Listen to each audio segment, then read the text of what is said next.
when I got this call to come and to tell a story, I was super stoked. And then I woke up Wednesday when we had a dress rehearsal, and the story that I had in mind changed.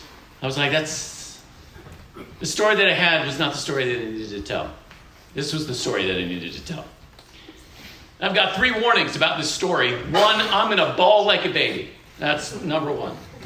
Number 2, at some point during this story, every man in attendance will go, oh, man. Warning number 3, at some point during this story, every woman in the audience will go, oh. You've been warned. My wife and I had been married 6 years. We both had good jobs. We're like, you know what? It's time to start our family. That's great. It's awesome. So we do the deed of trying to start our family. And I highly encourage that. It's great times. But here we are months later and no baby. We're like, man, what's going on? So we go to a doctor, not the $5 gynecologist, the med-podger.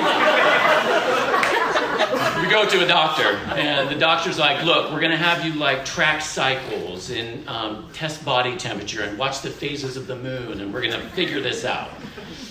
So rather than marital relations, this became more like tactical strikes, right? It's like, all right, the moon is full. You're at 98.7, and it's this time of the month. It's baby making time. Let's do this, right? This happens for about a year. Still no baby.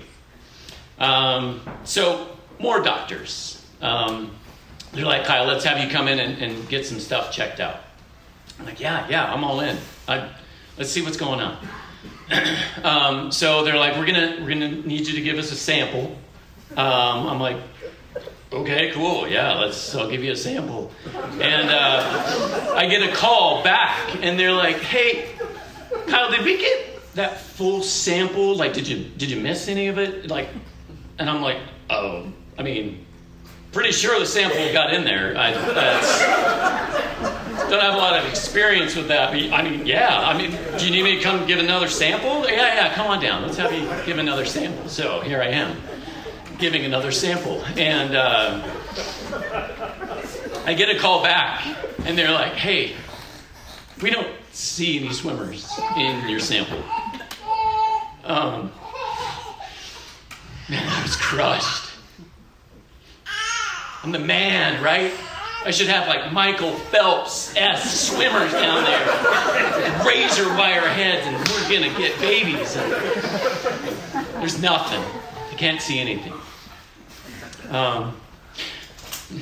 So we go to another specialist.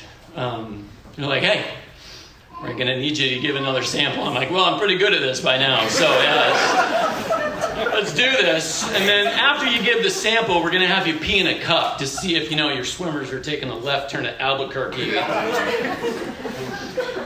Still no swimmers, right? They're like, Kyle, hey, at this point, we're gonna have to go in and we're going to have to get your swimmers. Again, I'm all in. I'm like, okay, I'm going to be out cold, right? Full anesthetic. And you're just going to go in and get it. They're like, no.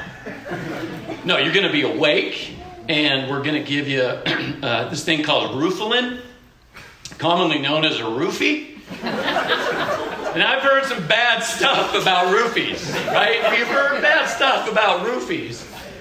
I'm like, okay, so you're going to give me a roofie, and I'm going to be awake. They're like, yeah, it's just going to be some local anesthetic. A little cream, we're going to do a little snip, we're going to do a little dig. I'm like, oh my gosh. All right, I'm all in. Let's do this. Day comes around, get drugs. Here's the unsettling thing. Not that wasn't unsettling enough about that whole procedure, but there's a lot of laughter coming out of that operating procedure room. My wife's outside, pacing back and forth, oh my gosh, are they going to get some swimmers? And I'm cracking jokes. Again, I don't remember a thing because I got hit with the roofie, and I don't want laughter in that type of situation. Like, I want laser focus and I need concentration. You're down in the boys digging stuff out. Like, I need focus. Thankfully, they got some swimmers. So that was great. So my part of the equation has been harvested, shall we say. So focus now turns to my wife. And this IVF process involves growing all the eggs in the ovaries. And there's a lot of drugs involved in that. Just super stimulating type hormones and things. We ended up needing to give those shots. We had a sharps container, like needle container, that was that big, like so many needles. We lived in Cedar City at the time, and we were driving back and forth from Cedar City to Salt Lake. They had to be done at like certain times a day. We were driving up to Salt Lake one time, and it was shot time. So we pull off to some abandoned parking lot in some rural community in the middle of nowhere. Like, this is like Walter White drug deal stuff, I'm sure. But I'm like, hey, we're going to do this like a NASCAR pit stop. She gets in the back seat, we dial up the little EpiPen, we're like, ding, ding, ding, ding, ding, and pinch the tummy, and we're gone, right? Like, record time. We get up. The good news is, eggs are growing. Bad news is, to harvest those eggs, they need to go and get a needle, take that through that vaginal wall, and go and get the eggs. That's the part. So in our process, it was called ICSI. ICSI is when they take a swimmer, take an egg, and inseminate it under a microscope. Like, they're building it under a microscope. We're able to get 5 embryos from that process. It was great. It was awesome.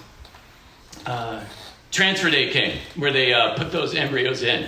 We're like, hey, we're going with 2. We nicknamed them Bunsen and Beaker because we love the Muppets and, science helping us out here. So they put it, we're in the transfer room and they put it on the big screen TV. Like, we see them. It's like a cell wall and a nucleus. It is unreal. It's the earliest baby pictures we have ever seen in our entire life. We're like, okay, this is gonna work. This is gonna work. I'm there in the operating room holding my wife's hand, and I can tell my kids, in all honesty, that if you hold a boy's hand, you might get pregnant. Because that is how they may or may not have been conceived. So, it's a great dad moment. It's a good dad win. 6 weeks later or so, my wife has a blood test to see if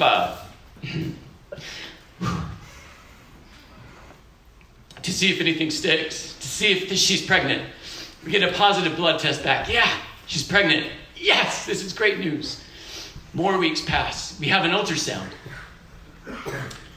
They're checking to see, hey, is there 1 embryo? Is there 2? Turns out there's 1 that's still there. So it's bittersweet. You're like, yes, 1 stuck, but we lost Bunsen or we lost Beaker. We're not sure which one, but we're so excited that we've got the 1. I talked about the drugs before, and one of the drugs that has to be given is this drug called progesterone. It's a naturally occurring hormone in a woman that preps them. They're like, yeah, you're pregnant, you're growing a human, you got to get baby making going on. When we do IVF or ICSI, like that doesn't exist. And this chemical progesterone is like vegetable oil. Like, the viscosity of this thing is so thick. I gave my wife a shot one time. She's a very small human being. And this shot has to be an IM shot. It's an intermuscular shot. So it's got to be in your quads, in your shoulders, or in your butt, because that's where the muscles are. And she's tiny, so it's got to go in the butt. So I gave her a shot one time. And, shots are typically like pushing like down with the thumb. Like, this thing was so thick, it stuck, and I had to push, and my hand was shaking as I'm pushing that plunger down. Horribly uncomfortable. We did our best to try and make it as comfortable as possible for her.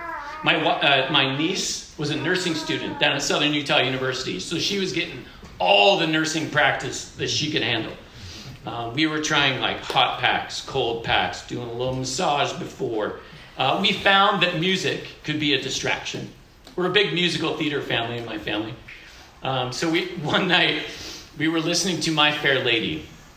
There's a song where Eliza Doolittle is talking about Harold Higgins going to the firing squad, right? My niece is getting ready to give this shot. And the song is like, they'll draw him to the line and they're like, ready, aim, fire. At that same moment, shot goes in. My niece is laughing because it's like, ready, aim, fire. She's like, oh, like, that's extra tenderization on the booty. My wife is a mixture of crying and laughing at the same time. That shot hurt extra much that night. After the shots, we would always try and go for a walk around our neighborhood. I don't think I've ever noticed the stars as beautiful as I had. Just sharing time with my wife, just walking outside, holding a hand, looking at the beautiful, beautiful stars. Fast forward. We're now at 40 weeks. Like, deliverance is nigh. Yes. Baby has no indication of ever coming out. Like, she's happy to be basting in that oven. And 41 weeks come. And the doctor's like, hey, we're going to need to take this baby. Like, we're going to have you induced. We're like, great. Yeah, this is super. I don't have to worry about, oh my gosh, your water just broke. We got to run. We have a scheduled date. We get to the hospital. We check in. They put the baby monitor on there. And things aren't going well.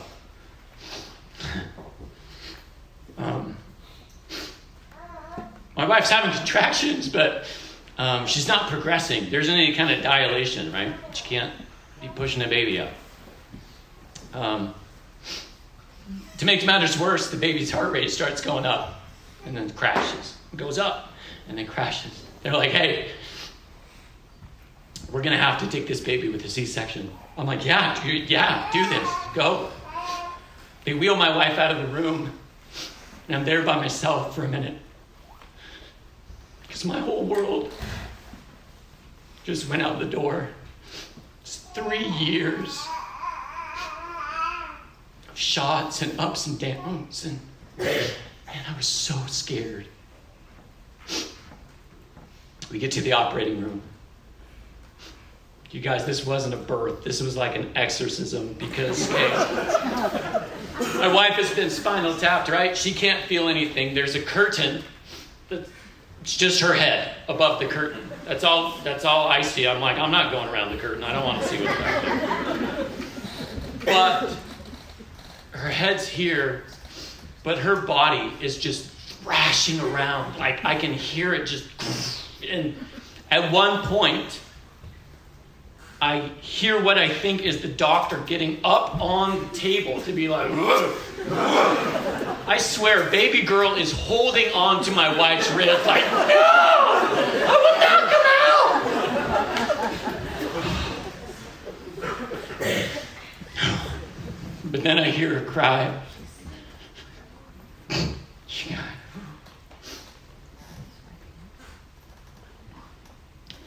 You know the part at the very end of like How the Grinch Stole Christmas where it shows his framed heart? And his heart is growing like way beyond that framed heart picture? That was me at that moment. I had no idea how much more love I could have. You guys, sometimes we go through life thinking life is just some little cookie cutter. Like, my life isn't like that. My life isn't like that. It should be like this. We all have our own stories. We all have our own paths in life. Whatever firsts that you encounter, man, celebrate those because those are your stories and your paths in life.